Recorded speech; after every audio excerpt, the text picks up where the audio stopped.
Will the Warriors make it 3 straight and 4 titles in 5 years? The road to the finals begins with a fresh slate, and the first to 16 victories will host the Larry O'Brien Trophy as we welcome you to NBA TV's playoff preview, 30 Things, with the Hall of Famer Isaiah Thomas. 3D Dennis Scott, I'm Jared Greenberg. Over the next 2 hours, we'll get you set for the postseason by asking these guys 30 questions about what we should expect during this 2-month sprint to crown the 2019 NBA champion. You've got 2 of those trophies. You know all about that. Let's begin with the first of our 30 questions.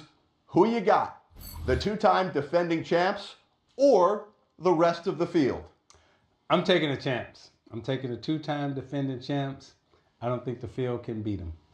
No, I have to agree with Isaiah on that. And the way they reloaded, bringing back Bogut, who's been there before, helped them win their first championship. They have Boogie. His legs are under him now, Isaiah. So since the All-Star break, his game's gone to the next level. Let's not forget, they still have 3 of the most potent offensive players in the game today, and I don't see how you slow those guys down. So I always had this question. When you say his legs are up under him, yes. I always ask, okay, where were they before? Well, before, I'm glad you asked that question because people at home asked the same thing. You remember the first part of the season when he came back? He was reaching. He was getting a whole lot of fouls because those legs wasn't under him. He couldn't move. Right. Now those legs are under him. They're stronger. He's moving fast, and now he's even dunking the ball more. That's when I say his legs are under him. Oh, okay. So I thought like he had one stuck to his arm.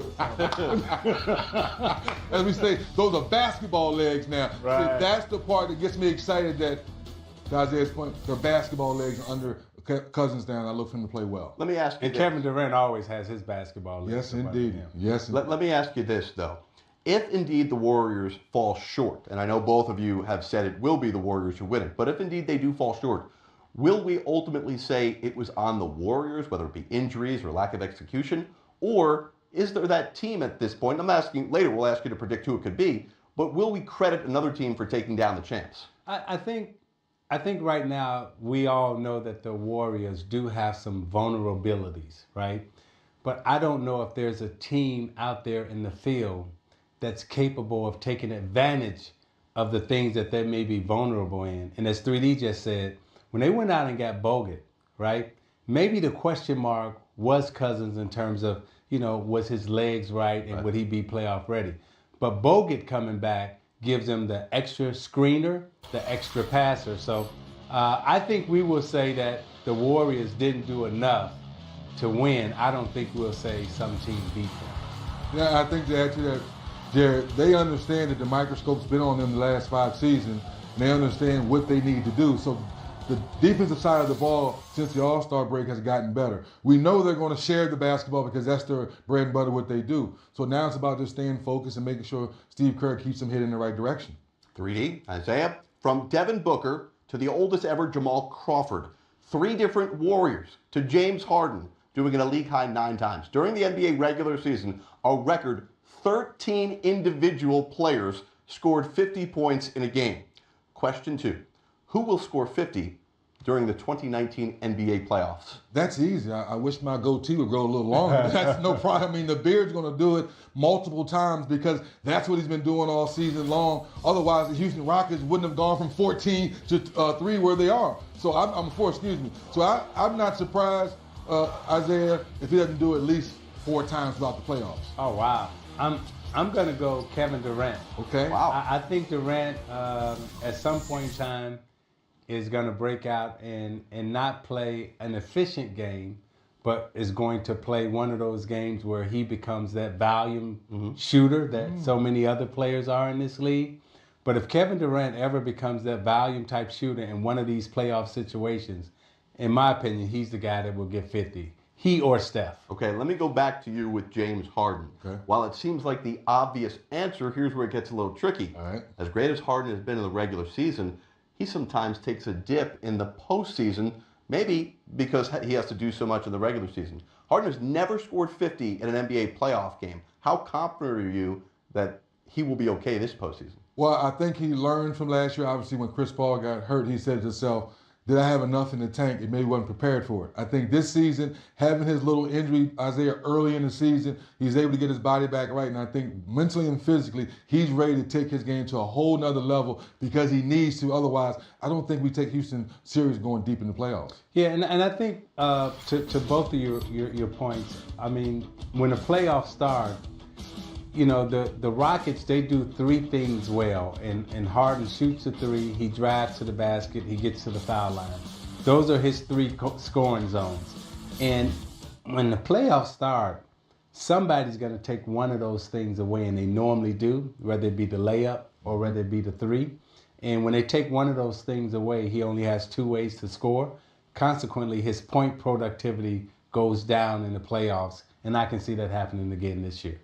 Fellas, we are anticipating an incredibly competitive postseason, maybe more than we have seen in recent history. Over the last 2 years, the Pelicans' upset over the Blazers was the only 6 seed or lower to win a first-round series. Question number 3, which 6, 7, or 8 seed from either conference is most likely to advance this year to the second round? I'm gonna go. I think San Antonio has a good shot at beating Denver. I think that'll be a very tough matchup for the Nuggets. The Spurs have the coaching experience. They have playoff experience. You know, when you got DeRozan who can score the basketball, you got Aldridge who can score the basketball. Both of those guys are two big-time scorers that you can depend on in the playoffs. And defensively, we know San Antonio is going to be solid.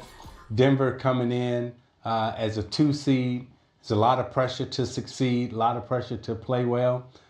Don't know exactly how they will perform in the playoffs. The experience right now leans towards San Antonio, and Denver is in a precarious position right now. Yeah, I think Denver is going to be. Anytime Pop comes into a series, you know things are going to get interesting. He's going to try to mess with you mentally and let the game take care of itself. But I tend to look at that 3-6 series with OKC, and you're saying with Nurkic going down, it really puts a blow to Portland. Can Enes Kanter, can Rodney Hood, is there enough on that bench, Isaiah, to cover his points? Obviously, you're not going to get the same rebound that he brought, but I thought he was turning that corner to help Portland. Yeah. Now with OKC, what they showed us the other night against Houston, the way Russ in that fourth quarter kind of calmed down a little bit, made the perfect pass to Paul George.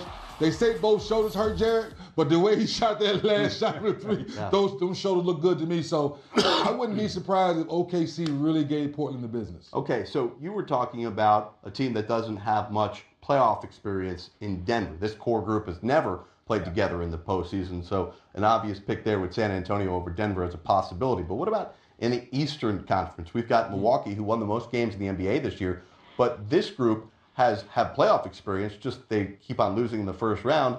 And what about any of these other series where Brooklyn takes on Philadelphia or Orlando and Toronto? So I look at the Brooklyn-Philadelphia series as a very intriguing series. And the reason why is, you know, without Embiid, you know, we don't know what his health situation is going to be. And even if he comes back and he's playing in the series, he's probably not going to be 100% in the series. Brooklyn right now, the way they're playing and how confident they are, the way Russell's playing, the way their coaching staff is, I mean, they are connected.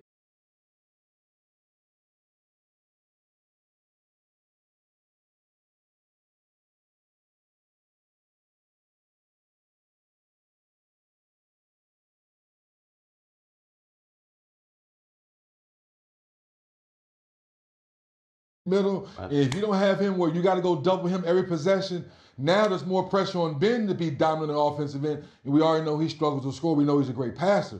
But Joe Harris and all those guys shooting the basketball, and now, to your point, D'Angelo Russell growing up being a better floor leader. Yes, you're nervous about the Brooklyn Nets because they can flat out shoot the basketball. D'Angelo Russell averaged 30 in the 4 games he played against the Sixers this year. Who's going to guard him on that great Sixers defense? They may have trouble against the point guard. 3 down, 27 to go. It's NBA TV's playoff preview 30 things. Still to come. Ooh, that never gets old. Sorry, iconic Craig shots during the NBA playoffs. So who will be And the Bulls win! And The Bulls win! The Bulls win! this postseason? And next on 30 Things, is it NBA Finals or bust for the reigning MVP? We'll ask Isaiah in 3D if things will be different this season for the Harden and the Rockets.